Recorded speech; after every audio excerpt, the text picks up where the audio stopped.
This is the Ready for the Draft podcast. I'm your host, Gregg Schutze from ReadyForTheDraft.com. Hard to believe it's already episode 9 of the Ready for the Draft 2020 podcast series, breaking down all the draft eligible prospects for the 2020 draft, which will kick off in April in Las Vegas, Nevada. Now, I'll tell you what, we always talk about narratives on this podcast. Narratives, 2 years ago was about all the quarterbacks. Baker Mayfield, Josh Rosen, Sam Darnold and company all getting drafted in round number 1. Josh Allen and Lamar Jackson, the final two. 5 quarterbacks taken in round number 1 in the 2018 draft. 2019 was supposed to be all about the defense. And yet we were still talking about the quarterbacks. Kyler Murray going number 1 overall to the Arizona Cardinals. Number 6 overall, the surprise, Daniel Jones from Duke going to the Giants. What's the narrative going to be this year?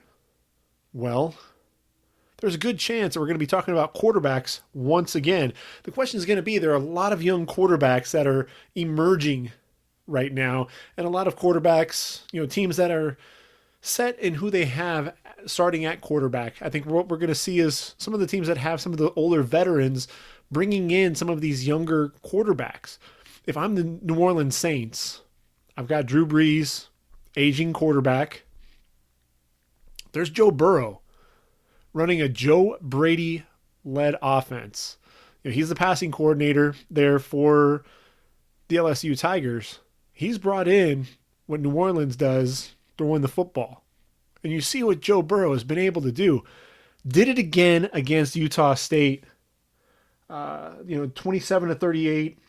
344 yards, 5 touchdowns, just 1 interception, also 42 yards on the ground and a touchdown.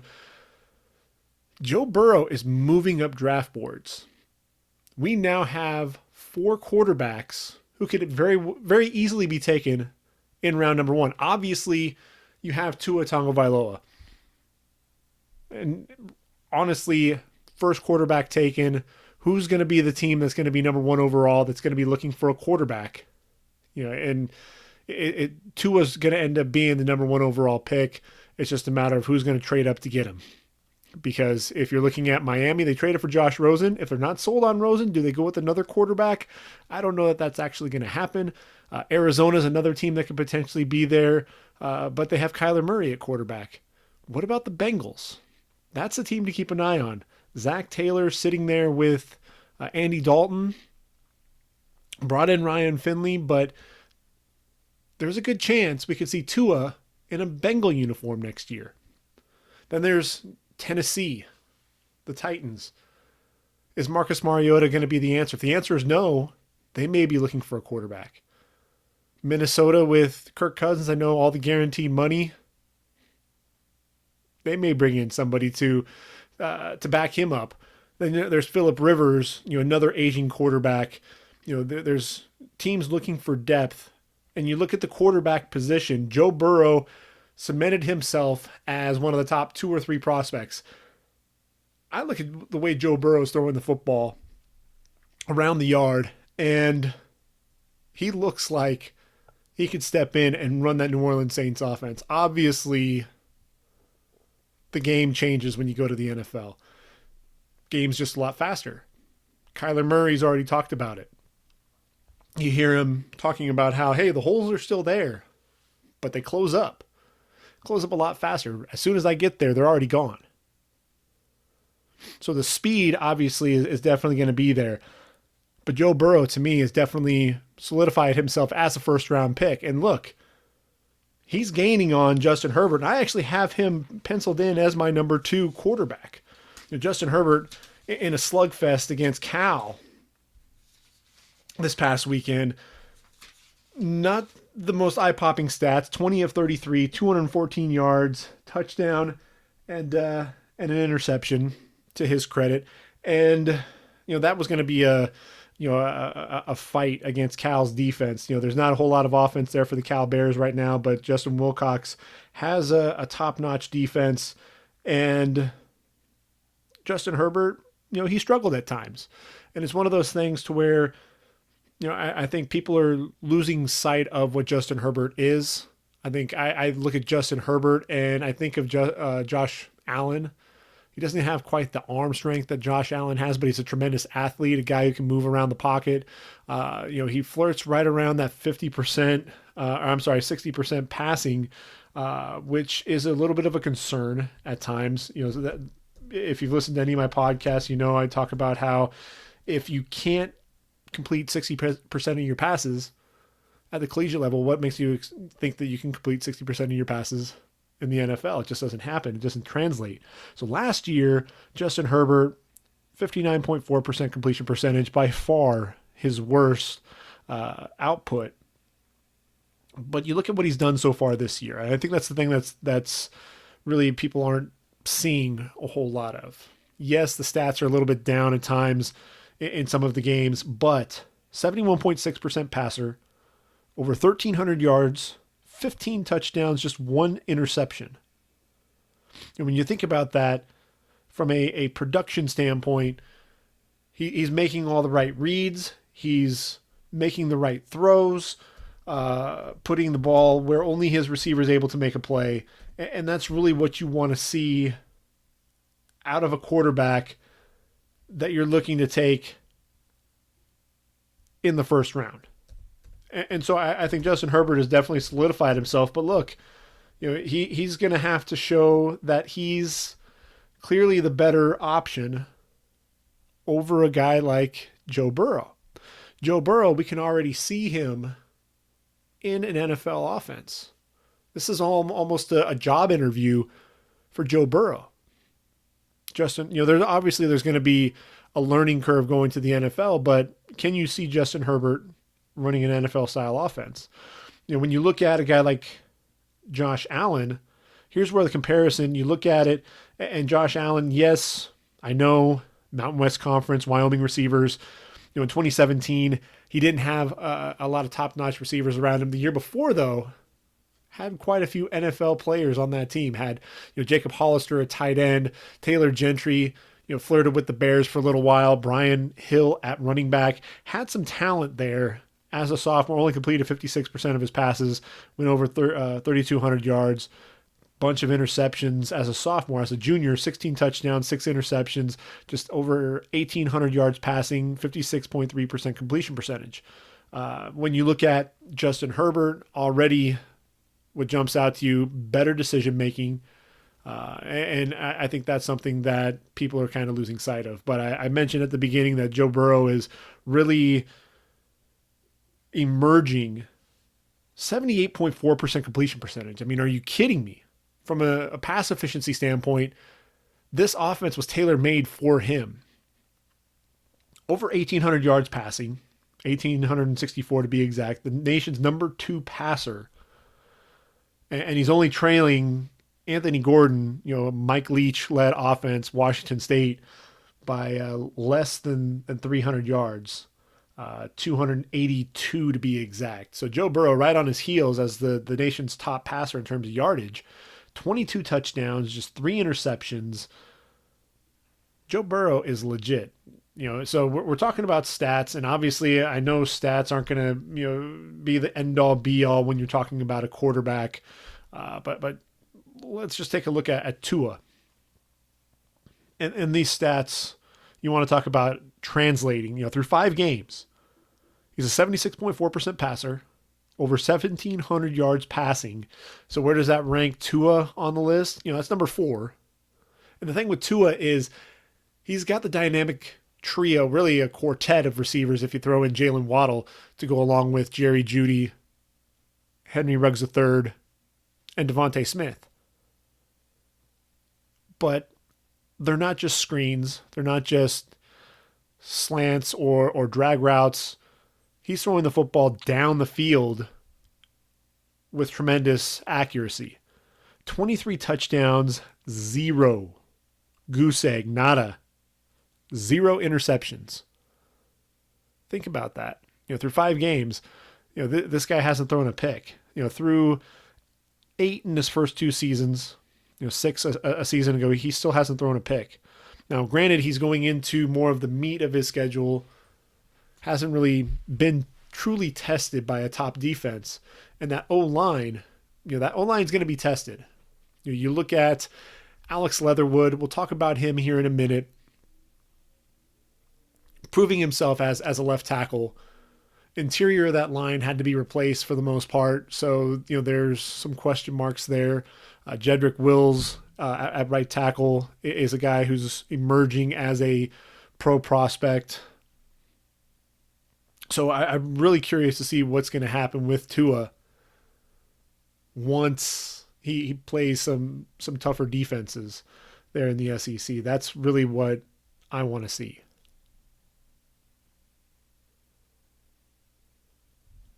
So you have Tua, you have Burrow, you have Justin Herbert. Who are we leaving out? Georgia fans know exactly who we're leaving out, and that's Jake Fromm. Now, Jake Fromm, unlike the other guys that we've mentioned, not a huge arm, not a guy who is tremendously athletic, but the intangibles are second to none. This is a guy who is in complete control of that Georgia offense, knows exactly where to go with the football, reads the defense, makes the checks that he needs to, and if he's during the play, he's making, going through the progressions, making the right calls, taking what the defense gives him. From himself, 77.5% passing, just over 1,000 yards. But again, with Georgia's offense, they're not asked to throw the ball a ton. 8 touchdowns, 0 interceptions. And again, you can say game manager all you want, but the efficiency absolutely there. In a 43-14 drubbing of Tennessee, 24-29, 288 yards, 2 touchdowns. I'll take that all day long. The poise in the pocket, the subtlety with the way that he's able to avoid the rush is impressive.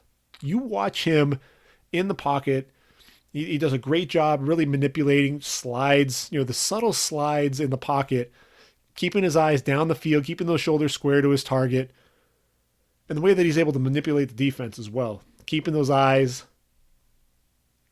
holding the safety before he comes off that and hits that receiver is very impressive. They're breaking in quite a few new receivers, young receivers, Dominic Blaylock, George Pickens, and company.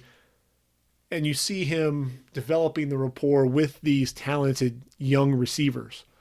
And that's one of the things that I think a lot of quarterbacks really struggled with, including Justin Herbert. Justin Herbert, with Dylan Mitchell a season ago, struggled at times with trying to develop some rapport with other receivers because Dylan Mitchell went down to injury. Jake Fromm having no issues with that. He's got 6, 7, 8 receivers at his disposal, and he's spreading the football around. Granted, he's also playing behind a pretty stout offensive line led by Andrew Thomas, the top offensive tackle in this year's draft, in my opinion. But those are your top 4 quarterbacks. And you look at the numbers, they're just eye-popping in terms of what they're doing out on the field right now. Who are the quarterbacks behind them? That's really the big question. Coming into the season, Jordan Love, the 6'4", 225-pounder out of Utah State, was hyped up as a potential top 10 pick. And I think there's still a chance that Jordan Love can be a top 10 pick. I just don't know that it's going to be in 2020. I think it may be in 2021. A season ago, 64% passer, over 3,500 yards, 32 touchdowns, 6 interceptions for the Aggies. This season, through 5 games, taking a little bit of a dip in terms of his completion percentage, 62.5%, over 1,300 yards, 6 touchdowns, 8 interceptions. That's really the part that's going to make you a little bit more nervous. He's playing some tougher competition against LSU, really struggled, just 50% completion, 15 of 30, 130 yards, 3 interceptions. Granted, Utah State was overmatched, 42-6, never really, stood much of a chance coming out of the gate, but that was his chance on a big stage against an SEC opponent to really emerge as a potential first-round pick in 2020. Utah State, again, they don't have the manpower to deal with a team like LSU. When you have that talent especially, guys like, Kalevan Chason and Jacob Phillips, and on the outside, Christian Fulton, Grant Delpit, and of course the young guy Stingley out there, and on the cornerback position, tremendous freshman. You're probably gonna struggle, and that's exactly what Jordan Love did. I think Jordan Love is one of those guys that's going to come back for his senior season. Now there's a group of 4 quarterbacks sitting behind Jake Fromm that I think ultimately will come back for one more season. Jacob Eason of Washington's another one. 6'6", 227-pound junior out of Washington. Jake Fromm was the reason why he ultimately transferred to Washington. Ended up having an injury, knee injury, that bounced him out of the 2017 season in the opener. Jacob Eason from Washington. I think he played high school about 34 miles away from the campus. Ultimately transferred, and this is his first year as a starter. And when you watch Jacob Eason play, I think the biggest thing that you see is the arm strength. The arm talent is absolutely there. He's a big, strong arm kid, a guy who can make all the throws. But consistency is a concern. If you just look at the numbers, 65.7% completion percentage, over 1,400 yards, 11 touchdowns, just 3 interceptions. But like in the game this past weekend against Stanford, a game that they lost 23-13, he started the game 5 of 5 on the opening drive. Finished the game 16-36, 206 yards, a touchdown, and an interception on the day. One of the things that you would see is he really struggled at times to take something off his throw. Everything was a fastball. There was a 4-yard out to Hunter Bryant, who I'm telling you just looks like a giant wide receiver out there on the perimeter. This was in the red zone. Throwing to the near side, into the boundary. Gunned it in there, and the ball was thrown so hard, and it got on Hunter Bryant so quickly that he didn't really have much of a chance to get his hands up in time to catch this football. So I think the ball placement is there. He can definitely throw the ball a mile. Pretty good job on his back shoulder throws, but he's got to take something off of his throws. I think that's what he has to do. I think he held on to the ball way too long at times. Casey Toohill and company really getting to him. And, granted, he did experience some drops. Aaron Fuller, a lot of people see Aaron Fuller as a top 10 wideout. I think with all of the trouble holding on to the football with the Washington receivers, Fuller included, I think he's not a top 10 wideout. But Jacob Eason, another year under his belt with Chris Peterson, and I think that makes him a viable candidate as a first-round pick. I just don't see it happening this year, especially with the way that Tua, Burrow, Herbert, and Fromm are playing. KJ Costello, the 6'5", 225-pound junior out of Stanford. He's been battling injuries, and that's, I think, ultimately what's going to keep him from any consideration for this year's draft. KJ Costello, I think he really wanted to build upon last season. He was a 65% completion percentage, over 3,500 yards, 29 touchdowns, needed to cut down on the 11 interceptions through 3 games. Just a 56% completion percentage, 2 touchdowns, 2 interceptions, and an injury to his thumb on his throwing hand has really been causing problems for him. And so you have to kind of take those stats with a grain of salt. It's kind of like Brian Lewerke from a season ago. The shoulder injury really hampered him and really limited his effectiveness as a quarterback. So KJ Costello, to me, I think he's got to get healthy. They've got Davis Mills, who led the Cardinal to victory. Really was more of a smash mouth. And if you want to beat a Jimmy Lake team, there was kind of the blueprint. They took the ball away. They held the ball for a long time, and Cameron Scarlett ran for over 150 yards and a touchdown. And that's ultimately what helped beat them. Jimmy Lake's defense the week before against USC was dominant. They were daring USC to run the football. And the secondary, playing two high safeties and really just, the middle was open, but they were really baiting a young USC quarterback in Matt Fink. Stanford had a different game plan.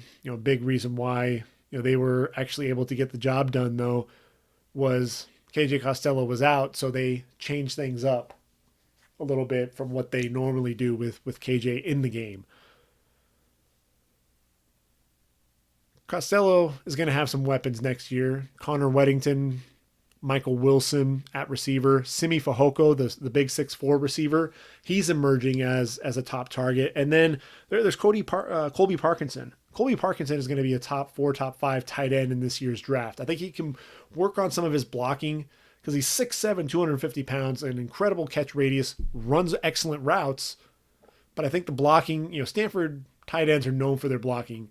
You just want to see him become a little bit more complete with his game to really establish himself as possibly the top tight end. So there may be a chance that Colby Parkinson comes back to play with his quarterback one more season. So there's one quarterback that I left out on purpose. I know, shame on me. But Sam Ehlinger. And the reason why I left him out, he's taken on OU. He's taken on Jalen Hurts. He's played very well against OU in the 3 previous outings. Ehlinger throwing over 900 yards in those 3 games. And the thing with Ehlinger is I think he just continues to get better and better. I think one of the things that stood out for me as a freshman, just the grittiness, possibly, potentially leading Texas to a win over USC. As a sophomore, continued to build on that. Started completing over 60% of his passes. Threw for over 3,200 yards, cut down on the interceptions, 25 touchdowns to just 5 interceptions. And so far through 5 games, just continuing to get better again. 69.4% completion percentage, over 1,400 yards passing, 17 touchdowns, just 2 interceptions. And this is a kid, he doesn't have his number 1 wideout in Colin Johnson, although Johnson may be back for OU, the Red River rivalry. Try to say that 3 times fast. But he also has Devin Duvernay. And I'll tell you what, Duvernay has benefited from Colin Johnson being out because he's been able to showcase what he can do, and he has a chance to be a 3rd-round pick when it's all said and done. Then there's Brennan Eagles, and they're down at the running back position. I think Keontae Ingram is showing what he can do. The interior of that line was what I wanted to really watch. Zach Shackelford, he gets in trouble when that pad level gets a little too high. Parker Braun, he came over from Georgia Tech, and he's one of my favorite guards to watch, one of my favorite interior linemen, period, to watch. This guy plays with a mean streak. He gets out, he's going to bury you, he's going to pummel you, he's going to maul you to death, and I think he has a chance to be a day 2 pick. And then there's Samuel Cosme, the left tackle. Who would have thought that this guy had that type of athleticism? He was carrying the football at one point. So effortless with his kick slide, very quick feet. He's going to be a tackle on the rise for next year's draft. Keep an eye out for him. I think he'll be battling the likes of Walker Little and Penei Sewell for the top tackle position when it's all said and done. But back to Sam Ehlinger, the gritty, gamey performer, a guy who's just so tough, tough as nails, very quick with the ball in his hands. He's already rushed for over 1,000 yards in his career, 21 touchdowns to his credit, including 16 from a season ago. The ball placement is getting better. The decision-making is getting better. Quicker going through his progressions. I just don't think he's there yet. Could he potentially be the 5th quarterback taken in round number 1? I just don't see it. But Sam Ehlinger comes back for one more year with a young receiving core that's getting better, an offensive line that is improving. They could have something there. Tom Herman is definitely building a contender in Austin. So I think Sam Ehlinger, it would behoove him to come back for one more year. Because really what you're talking about is I've listed those 4 quarterbacks. And you got a guy by the name of Justin Fields out of Ohio State putting a Heisman performance together for the ages there at Ohio State. And he's only a sophomore. So there's a good chance you'll see Justin Fields coming out at the end of next season. So draft class next year is strong. But the thing is Love, Ehlinger, Eason, and Costello. Could any of them come out in this year's draft? Sure. But the ceiling, I think, for them in 2020 is going to be day 2. Early 2nd round for any of those guys. So I think come back for one more year, really polish things, get things together, and put up some numbers like with Tua and Burrow and Herbert and Fromm. That foursome, if you can put up numbers like that, then we're talking. There's another junior that I actually have in my top 10. Goes by the name of Jamie Newman out of Wake Forest. 6'4", 230 pounds. Not many people know about this guy. And he's quietly putting together a very impressive season for the undefeated Demon Deacons. He's got a couple of receivers as well. Sage Surratt, redshirt sophomore. He's a guy to watch. And then Scotty Washington on the other side has some troubles with the drops. But Jamie Newman is a guy he's a big physical quarterback. Completing nearly 70% of his passes, over 1,500 yards, 14 touchdowns, just 3 interceptions. Also carried the ball so far, 262 yards on the ground, 3 touchdowns. He's the best quarterback nobody's talking about. I have him in my top 10, right below Love, Ehlinger, and Eason. Took Costello out of my top 10 just because that thumb, I just don't see him coming out. And Sam Ehlinger, look, you've seen the stories on all of the different newscasts whenever you watch, or broadcasts whenever you watch Sam Ehlinger play. He lives for Texas football. He loves Texas football. He's born to be a Texas quarterback. I think he's going to maximize his time there and come back for one more year. So Jamie Newman could be the beneficiary of some of these quarterbacks coming back and decide, you know what? I could be an early day 2 pick and enter the draft, or he could be another guy to add into that mix.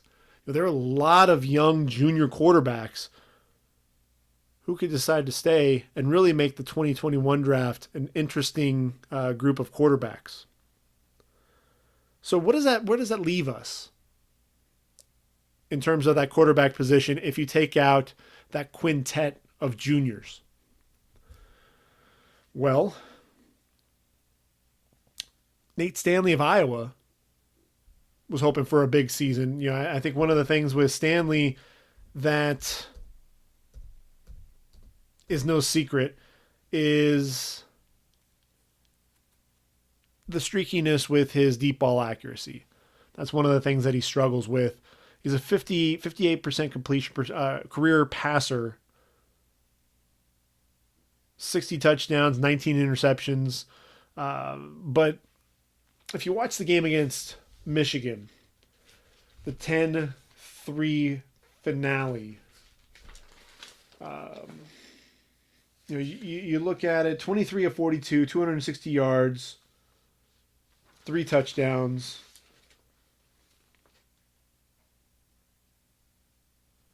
One of the things that you saw, he stared down his receivers. That was one of the things that you definitely saw. The deep ball accuracy was shaky.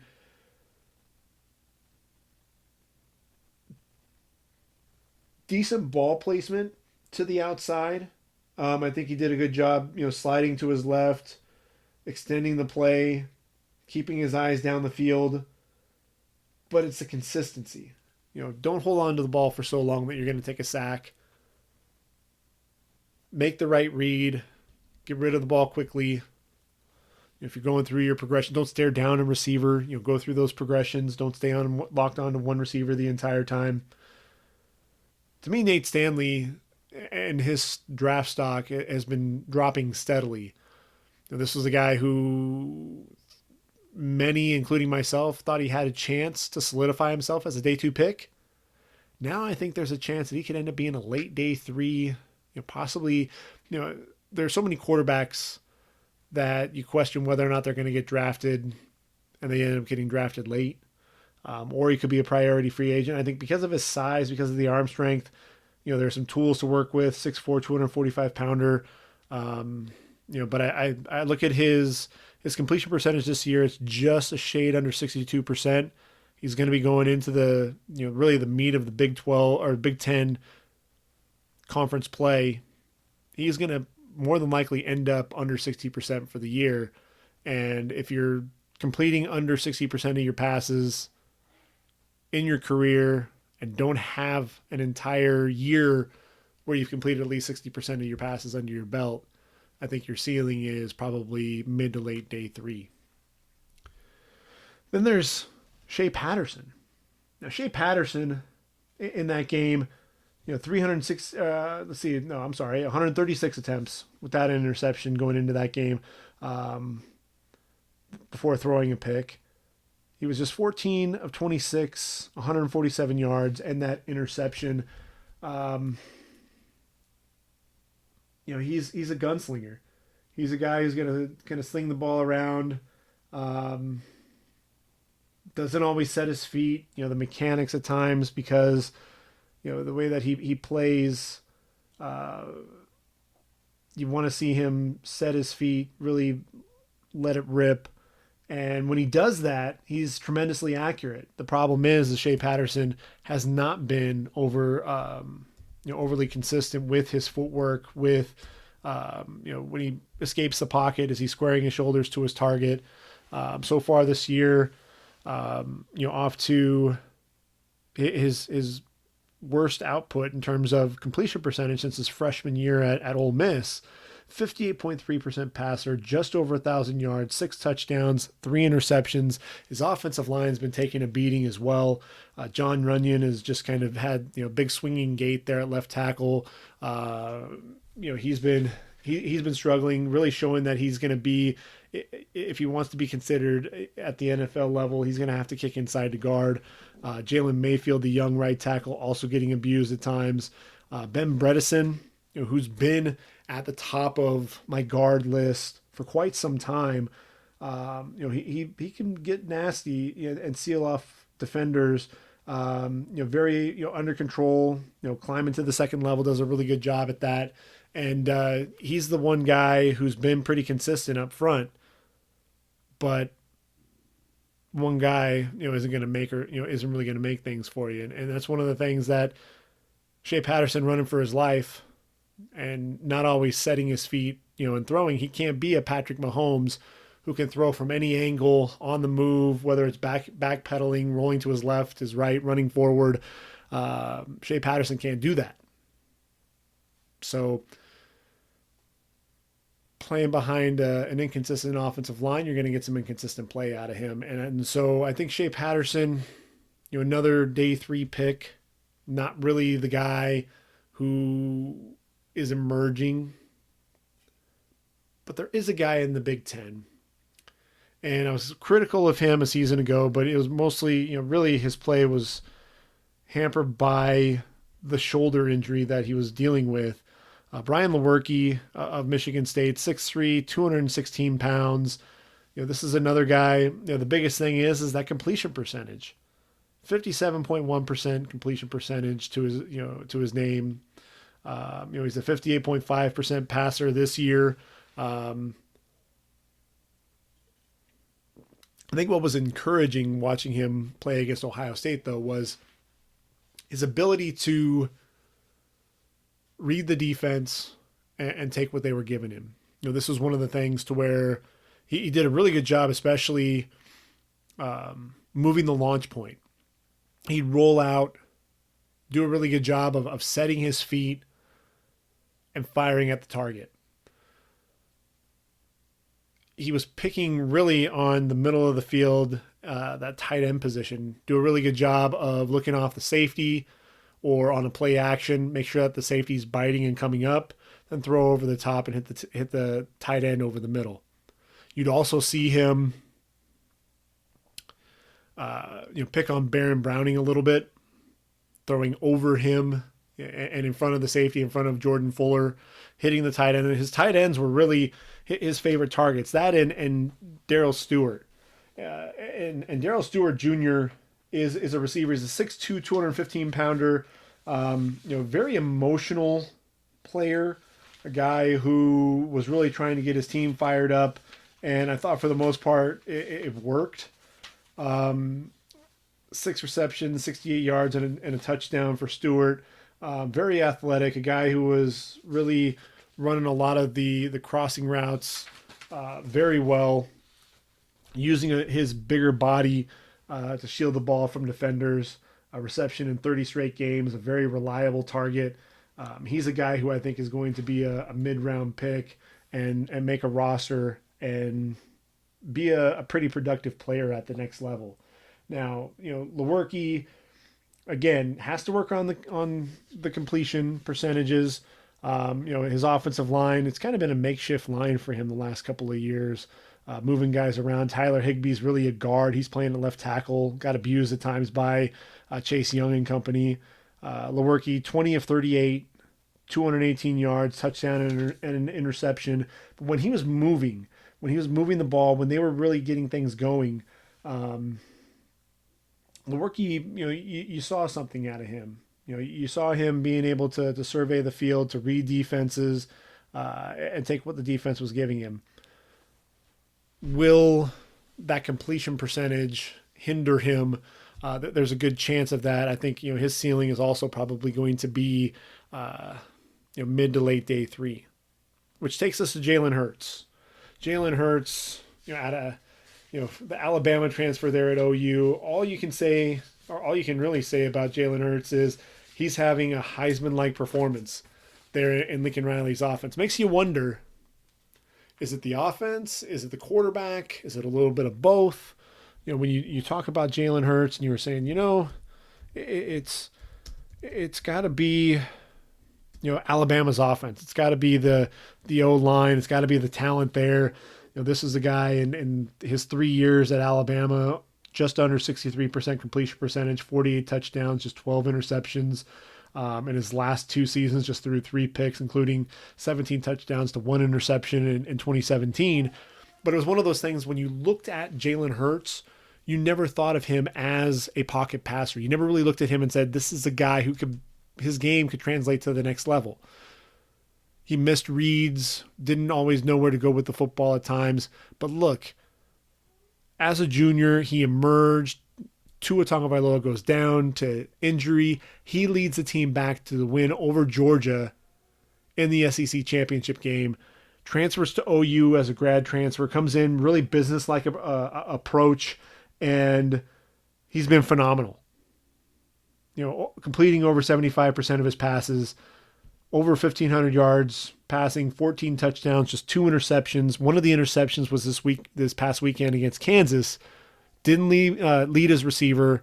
Ultimately got himself picked in the game. But look, this is a guy, his freshman year, 954 yards and 13 touchdowns, looked more like a tailback than he did a quarterback. And this year, just under 500 yards passing, 8.8 yards per carry, 7 touchdowns already on the year. So he's on pace to rush for over 1,000 yards, much like Kyler Murray did a season ago. And OU hasn't been challenged yet. They're going to get challenged this weekend against Texas. You really want to see what he can do. He's been hitting a lot of wide open receivers, but you see him pushing the football down the field with accuracy, able to hit Charleston Rambo and CeeDee Lamb in stride, really knowing what to do with the football. Some post play. There was a post pass to the freshman Jaden Hazelwood, and really dropped the ball in a bucket. I mean, it was just excellent timing, threw his receiver open, just put it right out in front of him. That's really what you want to see, that development, with Jalen Hurts, and not just the big plays. There was a play, it was a second and 10, spun away from pressure, squared his shoulders to his target, hit his fullback / H-back, Emmanuel Hall, for an 11-yard gain. Just being calm, cool, collected. Hey, you know what? I'm rolling away from pressure. I know exactly where to go with the football. I hit my wide open H-back, who gets a first down on second and 10. So I think you're seeing the development. I think Lincoln Riley has a big part in that. There's some wide open receivers. He's got CeeDee Lamb running free. He's got Charleston Rambo running free, but the development is there. And the more you watch Jalen Hurts play, the more you look at it and say, you know what, there are some tools there. Is he, the Lamar Jackson comparison? I've heard people say he's not on that level yet, but I think it's one of those things. I talked about Dak Prescott, and I said Dak Prescott in his junior season was a good athlete who was playing quarterback. Transition to his senior season, he really established himself as a good quarterback who just happened to be a great athlete. And I think that's one of the things that Jalen Hurts is slowly making that transition. Is he going to be a day 2 pick? Because, and the reason why I'm laying a lot of these quarterbacks out is Jalen Hurts has a chance to make it on day 2 of the NFL draft. He can end up in the 2nd or 3rd round. Just with the way that he's been playing. He's got to continue to show that he can make the right reads, that he can put the ball where his receivers can make a play. And if he can do that, he's got a great chance at being a day 2 pick, especially when you're looking at this quarterback class, like I said. Rounding things out, I've got Steven Montez, 6'5", 235-pounder out of Colorado. Colorado, I believe, is taking on Oregon tomorrow, because we're recording on Thursday, October 10th. So you get to see what Montez can do against the Oregon Ducks, against Troy Dye and company.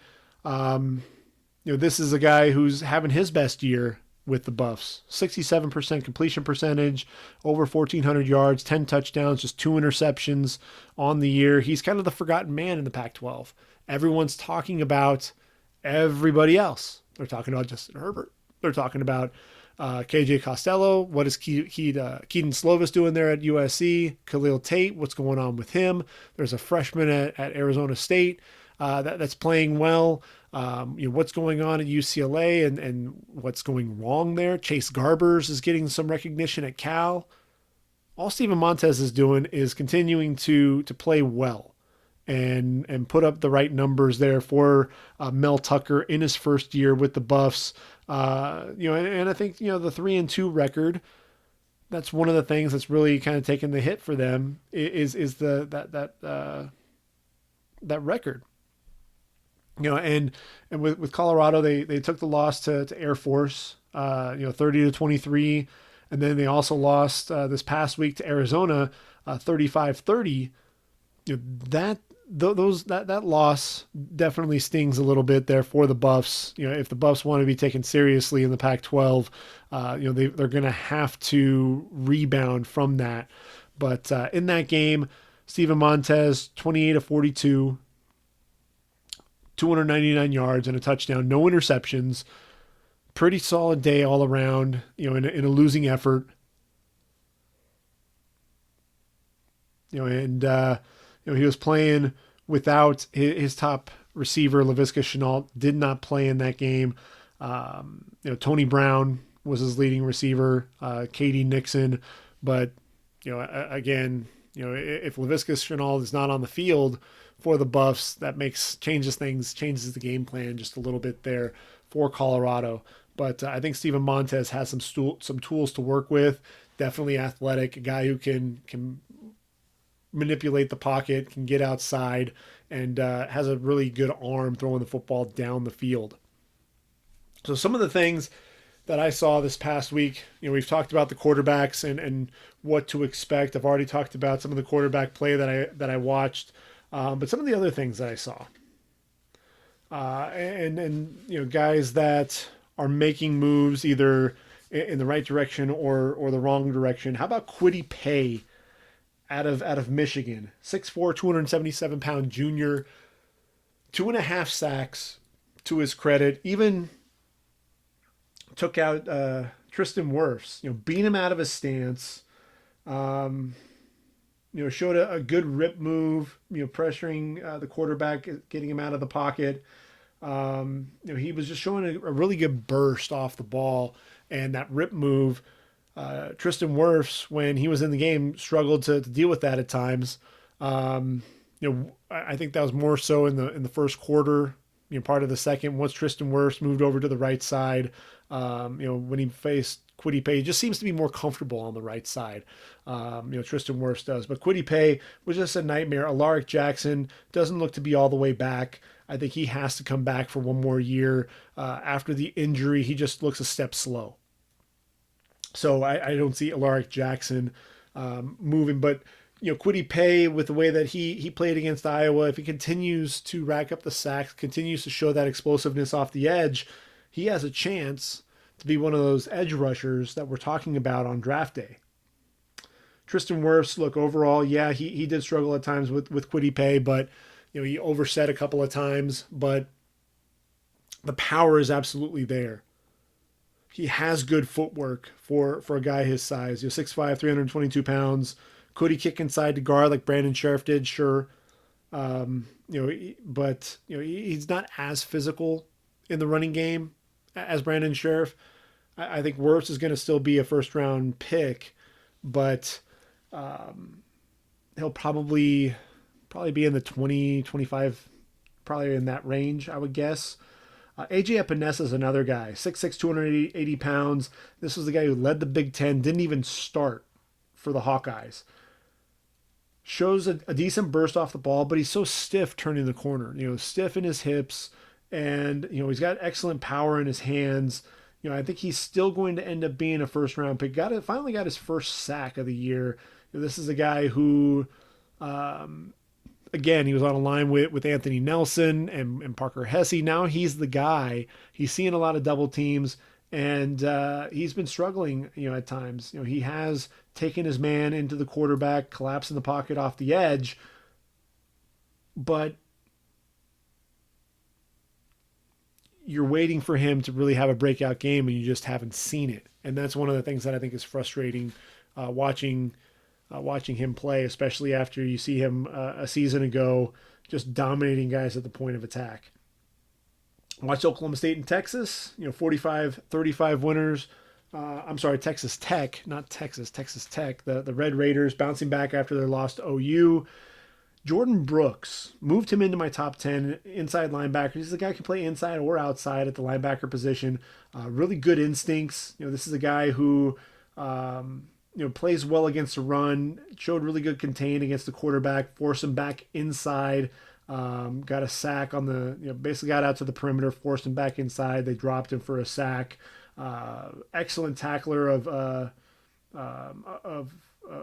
Chuba Hubbard in the open field. This is a guy who shoots through the A-gap very well on a sack, gets a forced fumble, really changed the landscape of the game. He's out there chasing down Spencer Sanders, very athletic, guy, gets to the outside, able to drop him for a loss. Very athletic player there, 6'1", 245. And you're looking for the new age linebacker. Who's a guy who can be a 3-down linebacker? And I think Jordan Brooks has proven to be able to do that. Chuba Hubbard, Look, another great game for him. Carrying the football. Just an explosive back. 34 carries, 156 yards, 3 touchdowns on the game. Chuba Hubbard, to me, he's continuing to gain momentum and move up draft boards. The speed is absolutely there. That's something that jumps off the game film. And I think Chuba Hubbard, I've got him penciled in right now as my number 5 running back behind Jonathan Taylor of Wisconsin, who right now is one of the top 2 or 3 guys in the Heisman voting right now. DeAndre Swift, who may be the most versatile of the running backs. Travis Etienne, who is explosive.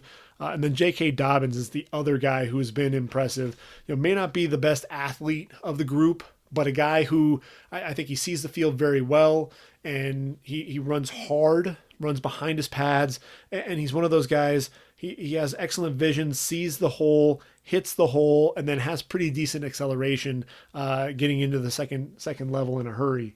Getting to watch OU take on Kansas. Creed Humphrey, to me, just stoning guys there in the middle. I think he legitimately looks like a first round pick. CeeDee Lamb, he's a guy who showed that he can be a dynamic punt returner. He's an excellent blocker on the outside. Very physical as a blocker. Scored yet another touchdown. He scored a touchdown in every single game so far this year. But Hakeem Adeniji for the Jayhawks, 6'5", 300-pound left tackle, very light on his feet, knee bender, sits down in pass protection, blocked down on John Michael Terry, the outside linebacker, just didn't sustain the block, and ultimately the linebacker was able to make a play on the running back. I thought it was one of those things. He struggled to, with some of the double moves. He did a really good job, very stout, with Jalen Redmond on a play, but he was kind of slow to reset, and ultimately Redmond beat him on an inside move. And so that's one of the things, when he gets underneath the pad level, able to get a good kick out block, but sustaining the blocks was really the issue. But he has very fluid, very easy hips. He's a guy, to me, that I think is going to continue to develop, and a guy who's going to continue to move up draft boards. And then how about Neville Gallimore out of OU, 6'2", 302-pound senior. Excellent burst. I think that's one of the things that you see for him game in and game out. Uses his arm over to shoot through the A gap, get early penetration against the run, able to collapse the pocket, and just does a really good job when he gets that early penetration, pursuing the ball down the sideline, and down the line to the running back. I think he does an excellent job there. You can hear my dog Figaro in the background. I think she wants to get in and say hello. But got just a few more minutes here. We'll get things wrapped up, and then I'll be able to go ahead and say goodnight to her. But let's see. Baylor, they had 31-12 winners against Kansas State. Charlie Brewer, there's another quarterback in the 2021 draft class. He's only a junior, continuing to develop. Matt Rule has something going there with Baylor, undefeated. That's a team to watch and keep an eye on.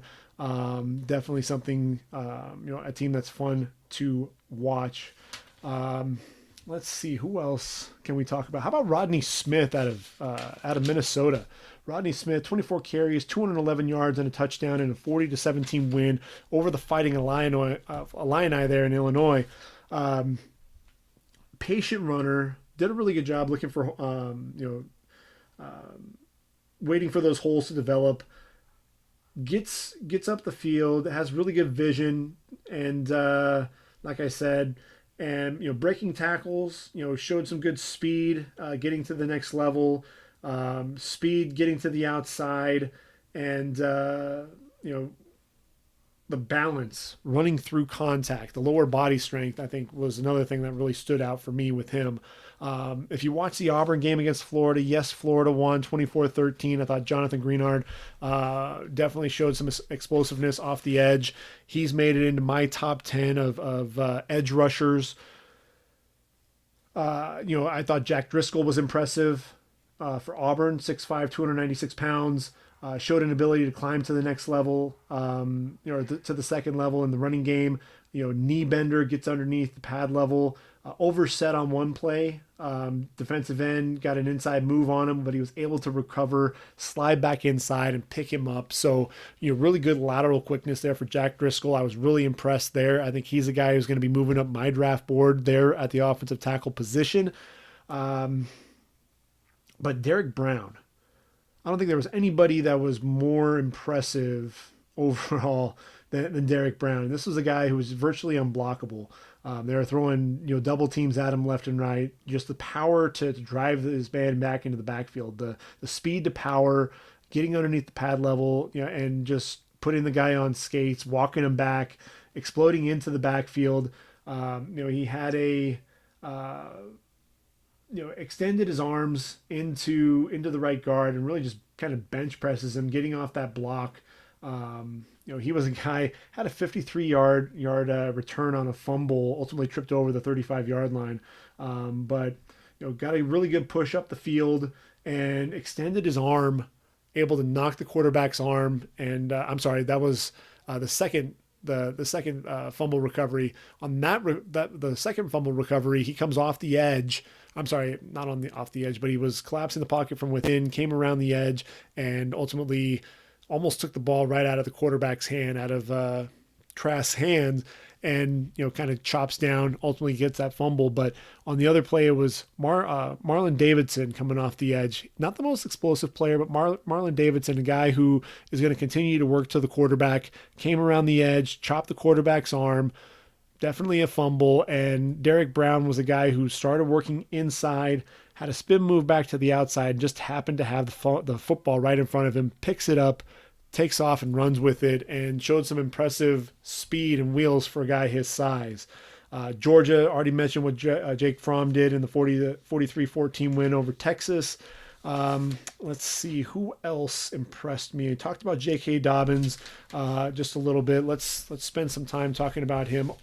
Ohio State, they started the game 3-0 there after the end of one, but by halftime it was a 27-10 lead, 34-10 in the was the final. But the burst, that was one of the things that you saw. He was able to see the hole, hit the hole in a hurry, get downhill up to full speed in no time, and run away from defenses. Had a 67-yard touchdown on one play. J.K. Dobbins just continuing to impress. 24 carries, 172 yards, and a touchdown in that game. Chase Young, what a beast, 6'4", 265 pounds, uses his hands to get off the tackle block, very, just on a consistent basis, beating guys out of their stance, really just kind of made Tyler Higbee on one play look like a statue there at the left tackle position. Uses a good stutter and an arm over off the line at times, beat the left tackle with inside moves. And that was really what he was looking to do was rush the quarterback from within. We've already talked about Darryl Stewart, Joe Bocci, running inside out to track down Justin Fields for only a 2-yard gain. Fields has some pretty good speed, and Bocci showing some speed getting to the outside. Blitzed around on the edge, came in under control, lined up the quarterback and able to drop him for a sack in the pocket, plugs the holes in the running game. Is a sure tackler. Joe Bocci, to me, 6'2", 231 pounds, inside linebacker. He'll probably end up being a 4th-round pick, but I think he's proving that he can be a 3-down backer at the next level. And then how about Raekwon Williams out of for Michigan State, 6'4", 303-pound nose tackle. This is a guy who was driving his man into the backfield on a consistent basis. He'd get that early penetration, and then the quickness, the lateral quickness, the agility to come down the line and track down the running back, chasing guys down from behind. A guy that big being able to move like that. He was just shoving guys back left and right. Jonah Jackson was really having a hard time at times with him because he was pushing him back into the pocket with power. A lot of times they were having to use multiple blockers to hold him at the point, and they weren't always doing the best job doing it. Raekwon Williams, to me, is a guy who's moving up draft boards as well at the defensive tackle position. So I got my website updated, talking about my top 10. We've already talked about the quarterbacks, looking at the running back position after Chuba Hubbard. You've got Eno Benjamin, Cam Akers, Zach Moss. Cam Akers really starting to move up draft boards a little bit. I think the vision a season ago was really what was questionable at times. you wouldn't always see the entire field. Doing a much better job of that. I've dropped Najee Harris. The burst, really, you don't see that so much. Zach Moss is a guy who just runs through tackles. I just don't know about his health. That's really the biggest concern, and that's why he's as low as he is. I've got him at number 8 right now. Keyshawn Vaughn out of Vanderbilt is a guy that nobody's talking about. Wide receivers, it's still, you got Judy, Lamb, Ruggs, Higgins, Jalen Reagor of TCU, Laviska Shenault. I've got him at number 6. Really the biggest thing is can the kid stay healthy? He's a guy who really works a lot of the underneath routes, big physical guy. I think he'll end up probably being a day 2 pick when it's all said and done. Tylan Wallace of Oklahoma State, a guy who's an excellent route runner, just making plays there. But is he another, James Washington clone? James Washington a lot faster than he was, more, but Wallace was more sudden in and out of his breaks. It'll be interesting to see how his game translates to the next level. I penciled in Justin Jefferson out of LSU, the 6'3", 192-pound junior at number 8, ahead of Devontae Smith. He's a big playmaker. Sage Surratt, the 6'3", 220-pound redshirt sophomore I was talking about out of Wake Forest. Wake Forest has got some guys, and I've got them, I'm giving them some of that recognition that I think they deserve. Sage Surratt, he's, like I said, he's a redshirt sophomore. May not come out in the draft, but a guy who I think is really putting teams on notice. He's really taking the ACC by storm, and is so difficult to cover because he's got the vertical speed. He's so physical though after the catch as well. And I've got Michael Pittman penciled in as another big physical wide out there at USC. Tight end position, Albert Owe-Bunam, Bryson Hopkins, Jared Pinkney, those are your top 3. You can kind of move them in any order that you want. Grant Calcaterra reminds you a lot of Mark Andrews. Can he stay healthy? That's the big question. Colby Parkinson, Jacob Breeland, Hunter Bryant, the trio there out of the Pac-12. Then you have Mitchell Wilcox catching the ball there at South Florida. Harrison Bryant out of Florida Atlantic, big 6'7", wide out there for Lane Kiffin. He's really catching the ball well. Offensive tackles, Andrew Thomas. This guy he can be physical in the run game. You talk about the pass protection and the feet. You see him extending those arms into, he doesn't have tremendous length, but he sits down and then extends those arms out and really utilizes the length that he does have. It reminds you a lot of Isaiah Wynn, and I think if you talk about Thomas, does he have the length to play tackle? He absolutely does. Tristan Wirfs, we talked about him. Alex Leatherwood, I had him as a guard, but the way that he's played for Alabama to this point, and just really some of the guys that haven't, Walker Littles and, guys getting hurt. Alex Leatherwood's really moved up the draft board. I've got him at number 3 for my tackles. Lucas Niang out of TCU, inconsistent footwork, but a big physical guy, 6'7", 328 pounds, very light on his feet. Prince Tega Winogo, 6'7", 305 of Auburn. Another guy very light on his feet. I think he's needs to work a little bit more with his footwork, a little bit raw, especially in the run game. Which, you look at those athletes. Trey Adams is a known commodity, 6'8", 314 pounds out of Washington, very physical, knee bender in the passing game, very physical in the run game, but can he stay healthy? Can that knee in the back check out? That's going to be the big question there. Calvin Throckmorton's played multiple positions for Oregon, 4 out of the 5 positions this year. Josh Jones out of Houston, the best offensive tackle that nobody's talking about, 6'7", 310 pounds. You watch him in pass protection, very light on his feet. I believe only 2 pressures the entire season. He's the one to keep an eye out for as well. At the guard position, I think Trey Smith, Tommy Kramer of Notre Dame, Shane Lemieux, Parker Braun, and Ben Bredesen, those are really your top 5 at the offensive guard position. Centers, obviously Tyler Biadasz and Creed Humphrey, both likely going to be first-round picks. I think, Darrell Williams, Jake Hansen, going to be day 2 guys. Matt Hennessy of Temple is a guy to keep an eye out for as well. When you look at the defensive side of the football, mentioned Chase Young and AJ Epinesa, Curtis Weaver getting the job done, rushing the passer. Yetur Gross-Matos spends a lot of time in opposing backfields, but not known as much as a sack artist, really waiting for him to take off. Alton Robinson is one of the more athletic pass rushers, but he's another guy who hasn't really had a breakout game, much like Epinesa. Jabari Zuniga has been injured, but when he was playing well, he did really well there for Florida. Kenny Willekes plays like a guy with his hair on fire. Carlos Basham Jr., Boogie Basham out of Wake Forest, 6'5", 275, the junior, making a name for himself. If you haven't gotten to watch him play yet, tune in and watch Wake Forest. Derek Brown, number one our defensive tackle. He has a chance to be a top 5 pick. He's that dominant. Marvin Wilson and Javon Kinlaw going to be first rounders. Raekwon Williams, Lecky Fotu, Raekwon Davis, you're likely going to be day 2 picks. Neville Gallimore's moved into my top 10. Outside linebackers, you've got Isaiah Simmons, you've got Julian Aquara.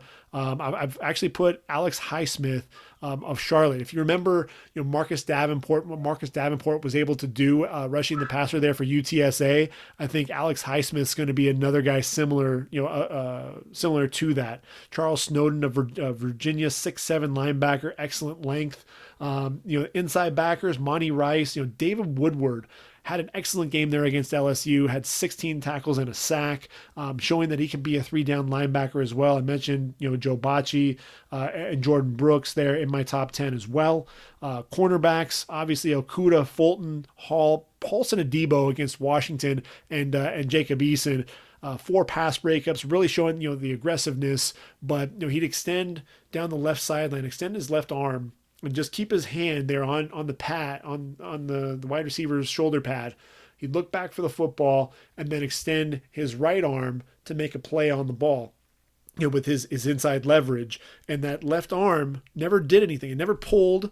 He just kept it there, never pushed the receiver, and just basically used that to kind of get a gauge, from a distance standpoint, and ultimately able to reach for the football. I think, he's continuing to develop. I was a little hard on him on my last podcast, but he's a guy who's continuing to make plays. Trevin Diggs, C.J. Henderson. You've got 6 corners who could very well end up being first round picks. I think A.J. Terrell, Sean Wade, kind of that next group there with Jeff Gladney. Isang Bassi is a guy who makes a lot of plays on the football there for Wake Forest as well. Needs to be in consideration. Delpit and Xavier McKinney at safety. Brandon Jones going to have a true test there against OU, especially if there are guys that can't really get a go there for at the safety position. Hamza Nazaruddin, if you haven't seen Florida State play, this is a big 6'4", 215-pound safety, potential linebacker hybrid. Ashton Davis out of Cal. Is a track athlete and, covers the field, all over the place. Reggie Floyd is a big physical guy there for Virginia Tech. Alohi Gilman is a leader there for Notre Dame. So those are some of the guys that I have in my top 10. Tune in to readyforthedraft.com and take a look at some of my picks there. And then really quick, because Figueroa really wants my attention, so I need to go ahead and make this quick. Obviously, you have the Red River rivalry, the number 6 Oklahoma Sooners taking on Texas in the Cotton Bowl. Let's see, what else do we have? Michigan taking on Illinois. Not a whole lot of games that jump out to you there in the morning. Georgia taking on South Carolina. Between the hedges, that'll be interesting. Can Javon Kinlaw put some pressure from the interior there against Jake Fromm? When you take a look at the afternoon games, Bama going to Kyle Field, the 12th man. Can Texas A&M pull off the upset there? Not likely, but we'll see. Clemson taking on an improving Florida State team. Now that Alex Hornibrook is there at quarterback. Speaking of Hornibrook, his former team, Wisconsin, number 8 in the country. The Badgers taking on Michigan State at home. ASU taking on the Cougars. That's going to be an interesting matchup as well. The best running back nobody's talking about, number 25 for Cincinnati Bearcats, Mike Warren. Very physical runner, guy to keep an eye out for as well. If you go into the evening games, USC traveling to Notre Dame in South Bend, that's always a game to keep an eye on. Number 9 ranked Fighting Irish taking on the Trojans. Trojans will have Keaton Slovis back. Penn State traveling to Iowa to Kinnick Stadium. The number 10 ranked Nittany Lions, can they hold off Iowa? Nate Stanley is going to have a big big game if they want to pull off the upset there. And then you have Florida traveling to Baton Rouge, Joe Burrow and company taking on that Florida defense. Can Jonathan Greenard and company put pressure on Burrow, or is Burrow going to have another field day again? CJ Henderson is going to have his hands full there with Justin Jefferson. If Justin Jefferson wants to solidify himself as a top 10 wideout for the draft, he's going to have a big game against a shutdown corner like CJ Henderson. And those are the games to really keep an eye out for this weekend. Those are going to be the games I'm going to be keeping an eye on. And tune in next week, and we'll go ahead and break down all of those games. So I hope everyone's enjoyed this past week's set of games, and we've got a new slate up ahead this weekend. Hope everyone enjoys their weekend. I know I'm looking forward to it. It's right around the corner. College football back once again. I can't wait for this weekend as a Trojan fan, seeing if we can take down the Fighting Irish, especially ranked number 9 in the country. We'll see if that can happen. Fight on for all you Trojan fans, and Boomer Sooner. That's for all my fellow Sooner fans here in the state of Oklahoma. My wife is a Sooner as well, so we'll see what Boomer, what the Sooners can do there against Texas in the Red River rivalry. So for ReadyForTheDraft.com, this is the Ready for the Draft podcast. I am your host, Gregg Schutze. I hope you've enjoyed the time that we spent together. Stay tuned for next week. We'll go ahead and do it all over again. So until then, take care, everyone, and I am out of here.